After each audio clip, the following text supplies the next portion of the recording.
All right, so you all know that I am a fan of the Little Library, and I stand by that, even though, like, the Little Library, it's an adventure, and not all of adventures end well, right? There's several, there are several universes where Frodo didn't throw that ring in. And so like I go to the Little Library with this kind of sense of like adventure, and I I recently listened to a podcast. It was Witchy Woman Walking, and she was talking about how like she put down a book, because she just wasn't feeling it. And sometimes I will do that, but sometimes I will finish a book out of spite, even if it's terrible, so that I can kind of like talk about it through to the end.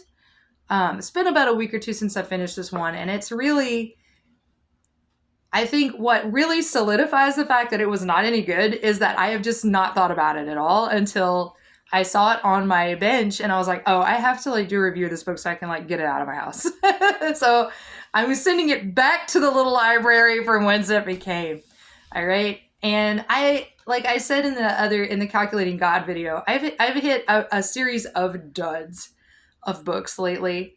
And it's all been dudes in the late 90s. Like there's like a trough of quality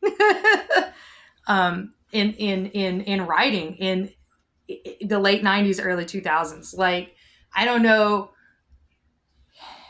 everybody has a different opinion about music. Maybe this is a hot take, but I'm sure there's lots of good books out there, but like I have just run across some fucking duds lately.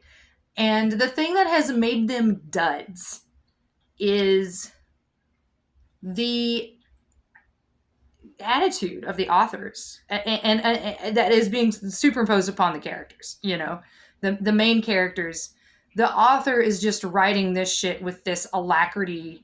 Not even alacrity. That's the wrong word. That word sounds pretty, but it's not correct in that sentence. This like confidence of like, oh well, I just know what good literature is, because I'm a dude, and it's terrible. And so I read this book and I finished it so that you don't have to. And it is called Amnesioscope by Steve Erickson. And it is probably one of the 4 worst books I've ever read in my life.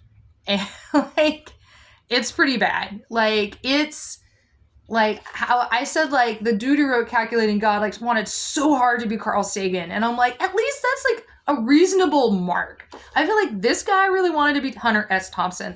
And I guess this is going to be a hot take video, because here's my next hot take. Hunter S. Thompson is like wildly overrated. Like, his shit is just fine. Like, he was just fine. And like, I kind of wrap him up with that whole like drug era drug culture. Like, I have little to no respect for it.